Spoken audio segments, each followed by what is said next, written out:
All right, so now we are going to talk about the boots and bags for a trip to Patagonia. I like a nice sturdy boot. Oftentimes you're going to be on your feet, you're going to be covering water, you're going to be moving around in and out of boats. There's just a huge variety of situations you can run into, so comfortable and supportive footwear is really important. There are a ton of options on the market. I wouldn't say that one is necessarily better than the other. Just get one that's comfortable for you, that fits well, that you can be in all day, and that you're comfortable in.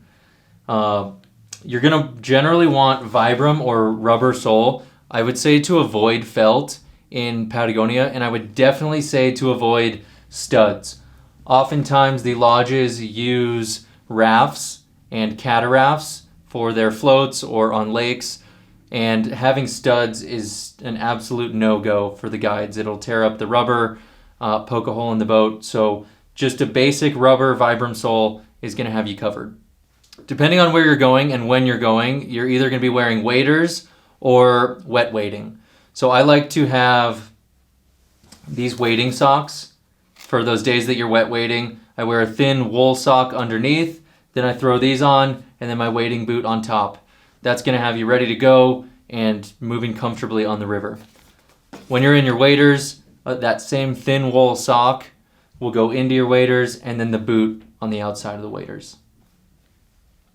There's a wide variety of situations you can run into in Patagonia, a huge variety of weather, and in some situations, some destinations, you could even wear sandals or chacos on the boat while you're fishing during the day. Others, they would not recommend that. So I just encourage you to do a little research on where you're going, and if any questions come up or if you do need clarification, we're always available to help. You can always call us or send us an email, and we're happy to outline expectations or what to expect at the destination that you're going to.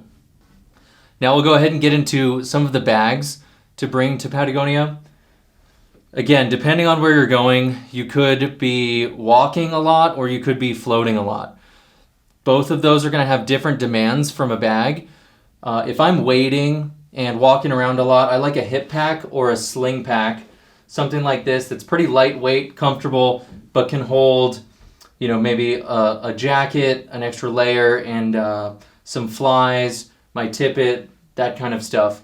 If I'm floating or going to be around a lot of bigger water, I do like something fully waterproof and a bigger bag where I can take more for the day.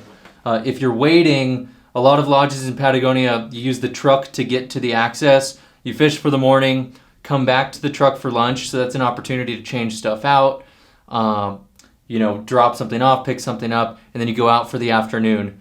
Of course, if you're floating, you leave for the morning and you're gone for the day. So that's where that backpack is just going to hold more for a full day. Personally, I really love these waterproof backpacks. They're extremely versatile. They're worth the investment. They are fully watertight. So no matter what's in there, no matter what the weather's doing, you are confident that what you have inside of there is going to be dry. I also, when I'm traveling, use this as my carry-on on the way down. So I've got my laptop in there. I've got everything I need on the plane.